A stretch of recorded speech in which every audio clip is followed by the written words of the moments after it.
नमस्कार प्रणाम। Air India flight 101 24 जनवरी 1996 मुंबई से दिल्ली हवाई अड्डे के लिए विमान उड़ान भरती है और यह फ्लाइट 3 चरणों वाली थी।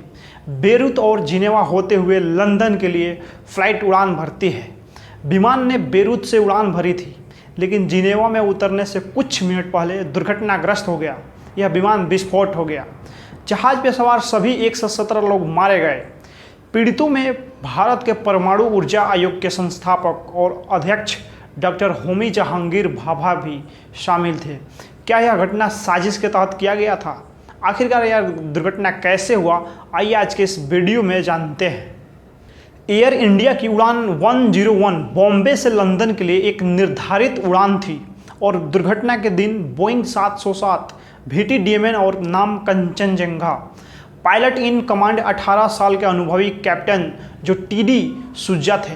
बम्बई से निकलने के बाद इसने 2 निर्धारित पड़ाव बनाए थे, दिल्ली और बेरूत, और जिनेवा दूसरे पड़ाव की ओर यह विमान जा रहा था। उड़ान 19,000 फीट पे विमान के मोंट ब्लॉक से गुजरने के बाद चालक दल को जिनेवा अंतर्राष्ट्रीय हवाई अड्डे के लिए उतरने का निर्देश दिया गया था। पायलट ने अपने विमान को 29,000 फीट से 15,584 फीट की ऊंचाई पे लाया, यह सोचकर कि हम मोंट ब्लॉक के पहाड़ियों से आगे निकल गए हैं, और उन्होंने अभी मोंट ब्लॉक के पहाड़ियों को पार नहीं किया था। लेकिन तभी उनके सामने एक मोंट ब्लॉक की पहाड़ी सामने दिखाई दिया, और जब पायलट को मोंट ब्लॉक की पहाड़ी सामने दिखाई दी तब काफ़ी समय लेट हो चुका था, और उसके बाद विमान मोंट ब्लॉक की पहाड़ी में जाकर टकरा गया और विमान दुर्घटनाग्रस्त हो गया और विमान विस्फोट हो गया, जिसमें सवार सभी 117 यात्री और चालक दल के सदस्य मारे गए। उस समय मलबे का केवल एक अंश ही मिला था। यह पहाड़ी फ्रांस इटली सीमा शिखर से होकर गुजरती है।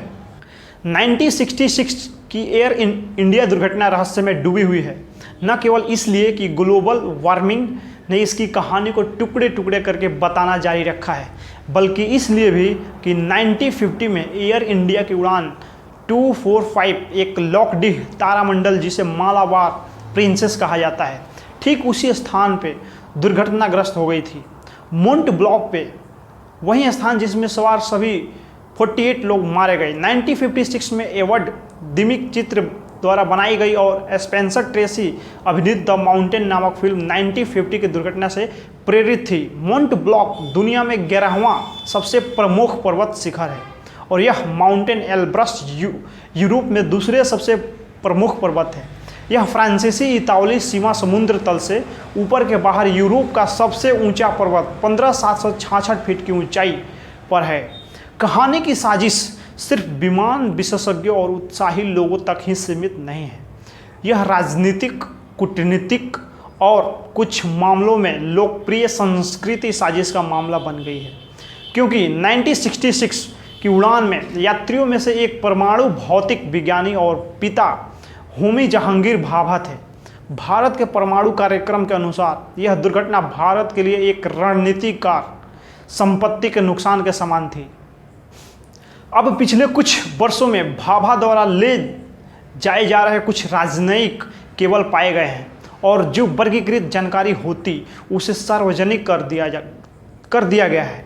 अगस्त 2019 में इसके होने के 53 साल बाद दुर्घटना को व्यापक प्रेस मिली, जब भारतीय प्रधानमंत्री नरेंद्र मोदी ने मोंट ब्लॉक के पास एक फ्रांसीसी गांव नीड डी एगल में पीड़ितों के लिए एक स्मारक के उद्घाटन में भाग लिया। 11 साल पहले 2009 में दुर्घटना की कहानी को पुनः जन्म के बारे में अद्वितीय भारतीय आध्यात्मिक मान्यताओं के साथ जोड़कर उस समय के लोकप्रिय टीवी शो राज पिछले जन्म का एक सेगमेंट बनाया गया था। इस शो में भोपाल की रहने वाली स्वाति सिंह ने दावा किया कि वह खुद को एक भारतीय नाविक डी सिंह के रूप में देखती है, जिनकी 1966 में एयर इंडियन दुर्घटना में पास्ट लाइफ रिग्रेशन के दौरान मौत हो गई थी। जेरार्ड डेओ सॉक्स एक फ्रांसीसी पर्वत गाइड जो दुर्घटना स्थल पे पहुंचने वाले पहले लोगों में से एक थे। सब कुछ पूरी तरह से चकनाचूर हो गया। कुछ पत्रों और पैकेटों को छोड़कर कुछ भी पहचानने योग्य नहीं था। कुछ घंटों के बाद खराब मौसम के कारण खोज बंद कर दी गई और अधिकारियों ने रेडियो पर यह खबर प्रसारित की कि यात्रियों के लिए कोई उम्मीद नहीं थी। साथ ही एक आधिकारिक कहानी सामने आई कि बोइंग 707 कंचनजंगा पायलट की गलती के कारण दुर्घटनाग्रस्त हो गया था यह विमान, लेकिन यह हर किसी को समझाने में विफल रहा। जल्द ही ORTF ने घोषणा की कि उसने ब्लैक बॉक्स को खोजने के लिए अपनी टीम को मोंट ब्लॉक भेजा है, लेकिन इस घटना पे किसी के नज़र रखने की खबर ही विवाद पैदा करने के लिए पर्याप्त थी।